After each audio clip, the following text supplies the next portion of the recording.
Indian economy 5 trillion అయిపోయింది, వికసిత భారత్ అన్నారు అయిపోయింది. ఎక్కడయ్యింది? మాటలతో కాదు కదా. ఇవాళ ఫర్ ఎగ్జాంపుల్ సింపుల్గా మీరు లడాక్, అస్సాం లాంటి ప్లేస్లో బ్రిడ్జ్లు ఏదేదో దాంట్లో పెట్టుబడి పెడుతున్నారు. వరల్డ్ బ్యాంక్ నుంచి లోన్ తీసుకుంటున్నారు, మా ట్యాక్స్ మనీ పెడుతున్నారు.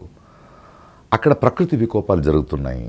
కొందరు మాత్రం అదాని లాంటి వాళ్ళు మాత్రం పొందుతున్నారు. మన దేశం ప్రకృతిని మా పర్మిషన్ లేకుండా మా ట్యాక్స్ డబ్బుని ఎక్కడ పెట్టుబడి పెడుతున్నారని అడిగే హక్కు మాకు లేకపోతే ఎలా?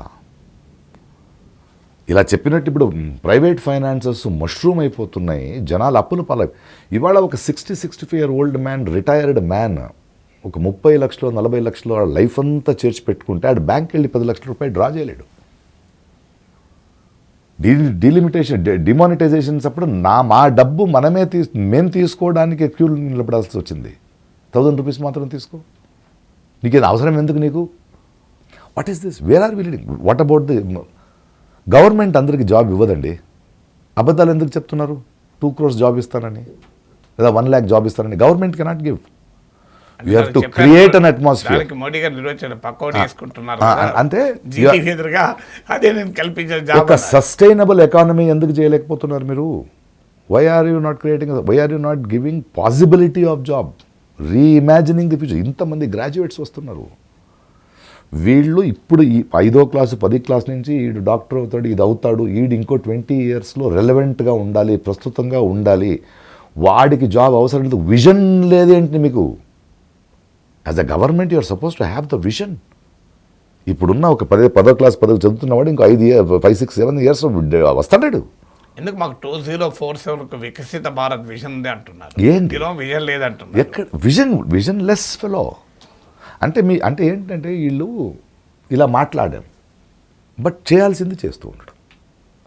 No I'm just asking the prime minister Narendra Modi. ఈ ప్రశ్న అడిగితే నీకు ఎందుకు ఒక ప్రైమ్ మినిస్టర్ని మీరు భారతదేశం కోసం ప్రధానిగా తిరిగేయడానికి మీకు ఫ్లైట్లు ఇవన్నీ ఇస్తాం. మీరు క్యాంపెయినింగ్ కూడా అదే వాడుతున్నారు కదా. అది నా డబ్బు వాడుతున్నారా, మీ పార్టీ డబ్బు వాడుతున్నారా? అకౌంట్కి ఇవ్వండి అంటే ఎందుకు ఇవ్వరు? మోహన్ భాగవత్ ఉన్నారు, ఆర్ఎస్ఎస్ చీఫ్, ఆమె సోషల్ ఆర్గనైజేషన్ అంటారు. మీకు ఎందుకు అంత 50 member కమాండోసు? నా ట్యాక్స్ డబ్బు కదా. Who are you? You are not a registered organizer. నువ్వు దేశానికి ఏదో హోమ్ మినిస్టర్ ఏ మినిస్టరో కాదు. నా ట్యాక్స్ డబ్బు ఇన్ని కోట్లు తీసుకుంటున్న ఒక ఆర్గనైజేషన్స్కి నా ట్యాక్స్ డబ్బుతో ఇన్ని కమాండోలు, ఇన్ని ఫ్లైట్స్లు ఎందుకు అని అడగకూడదా నేను? ఇది ధర్మాన్ని అడిగినట్ట? అంటే జనాలకి ఈ ప్రశ్నలు అడుగుతుంటే ఈ హిందూ విరోధి అని చెప్తే ఏం మాట కాదు. నేను అడుగుతున్న ప్రశ్నకి సమాధానం ఇవ్వండి. What is your economic problem? Maximum minimum support price ఇస్తానని ఫార్మర్స్ వచ్చారు, వాళ్ళ మీద వాటర్ ట్యాంక్స్ తీవ్రవాదులని ఎక్కడ ఇచ్చారా? Have you at least created 100 smart cities? ఎంత ఇంపార్టెంట్ ఈ దేశానికి. ప్రతి ఒక్కరు హైదరాబాద్కో, కలకత్తాకో, చెన్నైకో రావాలా? ఆయా ఒక 100 స్మార్ట్ సిటీస్ చేసి అక్కడ బెస్ట్ హాస్పిటల్స్, బెస్ట్ ఇన్స్టిట్యూషన్స్ చేస్తే వాళ్ళు ఎందుకు వస్తారు ఇక్కడ? ఇవాళ common man cannot by a flat. 1.5 crores అది తెలుసుకునేటప్పుడు వెళ్తూనే ఉన్నాయి. ఒక్కొక్క ఫ్లాట్ డబ్బు ఉన్న వాళ్ళు 5 ఫ్లాట్ కొంటున్నారు. And life long common man should live like this only. Middle class impossible. So we are asking what are you trying to do? What is your economic policy? What is your ecology policy ఏంటి? We are going into a dangerous zone.